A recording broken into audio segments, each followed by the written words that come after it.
আসসালামু আলাইকুম ভিউয়ার্স, সবাই কেমন আছেন? আশা করি ভালো আছেন। তো অনেক দিন পরে বাগানে চলে আসলাম।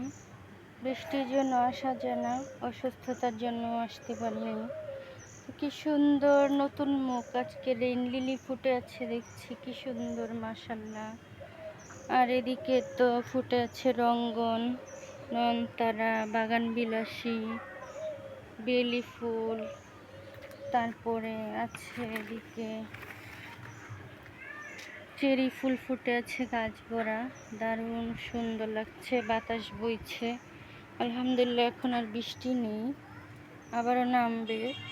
আর এদিকে হচ্ছে কলি এসেছে জবা ফুলের, ওই যে ফুটেছিল কিছু ফুল ঝরে গেছে। এদিকে কামিনী ফুল ফুটে আছে গাছে, আর এদিকে অলকানন্দা ফুটে আছে, কি সুন্দর লাগছে দেখতে। তো বৃষ্টির জন্য আসলে বাগানে আসা যায় না। আর এই অবস্থা হয়েছে, শাকসবজি হয়ে আছে সুন্দর, পুঁই শাক, কচু শাক, আলু শাক, ডালিম ধরে আছে, আঙুর গাছটা বেড়েছে এদিকে, পেস্তালুর গাছ। আর এদিকে তো মাশাআল্লাহ আমার লেবুগুলো, কাগজি লেবু দেখতে কি সুন্দর দেখা যায়, গাছ ভরা লেবু ঝুলে আছে গাছে। আর এদিকে দেখতে পাচ্ছি বাগানে ঢুকেই আমার মূলা শাক হচ্ছে, কি সুন্দর, বৃষ্টিতে চারা গজিয়ে গেছে বীজ থেকে, দারুণ লাগছে। আর এদিকে তো পানি জমে গেছে, মগে মগে পানি। আর এদিকে ধুন্দুল গাছগুলো বেয়ে যাচ্ছে, কামরাঙা গাছ।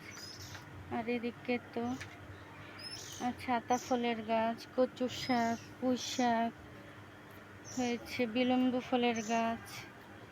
আর এদিকে পেয়ারা গাছ, থাই পেয়ারা, মাধবী পেয়ারা, কাঠগোলাপ, তারপরে যে নষ্ট ভাত গাছে গুঁড়া দিলে শক্তি পায়। এদিকে চিচিঙ্গার চারা হয়েছে, এদিকে লাউর চারা হয়েছে। আর ভিতরে তো সুন্দর কচু শাক, লতি হবে, কচুর হচ্ছে। আর বোম্বাই মরিচের বীজ হয়েছে, চারা গজিয়েছে। তো বৃষ্টিতে টিকে কিনা ঠিক নাই।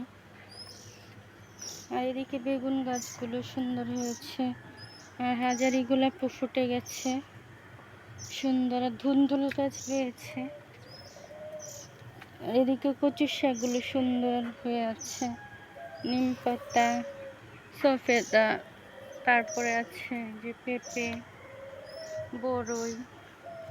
এদিকেও বেগুন গাছ, পুঁই শাক, হলুদের গাছ, নানা রকম গাছ, কুমড়া শাক, আমের গাছ বেরোচ্ছে পানি। আর এদিকে হচ্ছে নানা রকম গাছ, এদিকে একটা বেগুন ধরেছে সুন্দর, বেগুন ঝুলে আছে। এদিকে পুঁই শাক, তারপর 12 মাসে আমড়া গাছ, আমরাও ধরে আছে। আর এদিকেও নানা রকম গাছপালা হয়ে আছে, পোকামাকড় বর্ষাকালে। তো এই ফলগুলো হারভেস্ট করে নিলেই ভালো হবে। সে দেখি ডালিম একটা হারভেস্ট করে নিই। আসলে বৃষ্টি আবার কতদিন থাকে ঠিক নেই। করমচা ডালিমগুলো হারভেস্ট করে নিব। এই যে পাকা পাকা করমচা, কি সুন্দর পেকে লাল হয়ে আছে টকটকা। তো এদিকে অনেক গাছ নানা রকম, এদিকে সিডলেস চায়না লেবু, এদিকে নানা রকম ফুল ফলের গাছ। ভালো লাগলে সাবস্ক্রাইব করে পাশে থাকবেন সবাই। আল্লাহ হাফেজ, আসসালামু আলাইকুম।